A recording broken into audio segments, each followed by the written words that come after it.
Hello la team C+QT, c'est Johan. Aujourd'hui on se retrouve pour le troisième épisode de la série Découvre ta personnalité. Aujourd'hui on se retrouve avec Manon.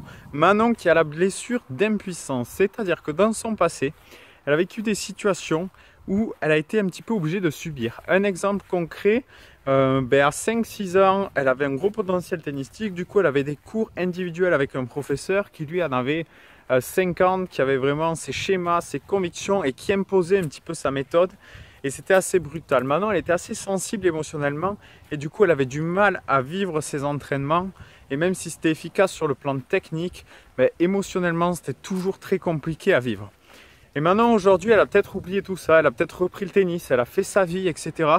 Et pourtant, de temps en temps, face à une adversaire avec laquelle elle ne va pas trouver les solutions, face à un coach qui va être pareil, un petit peu brutal comme son ancien coach, face à des partenaires d'entraînement, bref, face à des situations qui vont réveiller un petit peu cette charge émotionnelle d'impuissance, mais Manon, elle va mettre en place un système de défense qui va la limiter dans son potentiel tennistique. Et ce mécanisme de défense, c'est le fait... Manon, c'est quelqu'un qui va dire c'est pas ma faute. Manon, elle va se chercher des excuses. Elle va dire ouais, non, mais aujourd'hui, j'aimais pas le jeu de mon adversaire, j'aime pas jouer ce type d'adversaire. Ouais, non, mais de toute façon, j'ai pas le bon coach, j'ai pas le bon matériel, etc. Enfin, bref, elle va chercher tout un tas d'excuses, mais elle va pas se dire ça peut venir de moi, c'est peut-être moi qui suis responsable de tout ça. Peut-être qu'elle va aussi se comparer aux autres, qu'elle va se juger. Peut-être que voilà, elle va vouloir changer de coach, elle va essayer tout un tas de trucs. Bref, elle va chercher des excuses, elle va dire c'est pas ma faute. Et le problème, il est là pour Manon. Et si elle veut progresser dans son tennis, si elle veut améliorer son tennis Manon, la première chose à faire, c'est je suis 100% responsable de ce qui m'arrive. Donc Manon, il faut qu'elle reprenne le pouvoir sur sa vie, qu'elle arrête de laisser le pouvoir aux autres. Parce que les autres, on le sait très bien, il est impossible de changer ses partenaires d'entraînement. C'est impossible durant un match de changer son adversaire, même si on ne l'apprécie pas. Donc autant oublier cette hypothèse et se dire ok, je suis 100% responsable de ce qui m'arrive.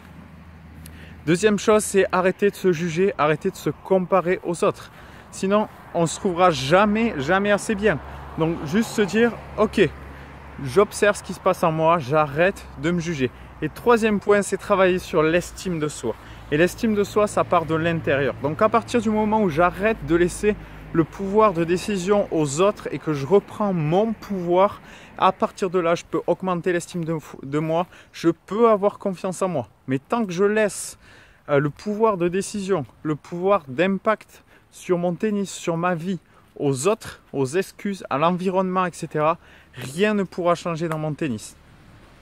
Donc voilà, je le redis encore une fois, Manon, tu es 100% responsable de ce qui t'arrive. J'ai déjà fait une vidéo, je ne me rappelle plus le titre, vous pouvez aller voir dans les précédentes vidéos. Ça s'appelle, la clé que je donnais, c'était événement plus choix égale résultat. Les événements qui nous arrivent dans notre tennis, dans notre vie, on ne peut pas les contrôler. Par contre, les choix qu'on fait par rapport à ces événements, ça, on est 100% responsable et ça va créer des résultats différents. Donc je le répète une dernière fois, Manon, tu es 100% responsable de ton tennis. Donc stop les excuses. Donc voilà ce que j'avais envie de vous partager aujourd'hui. Si vous connaissez des Manon dans votre entourage, n'hésitez pas à les identifier.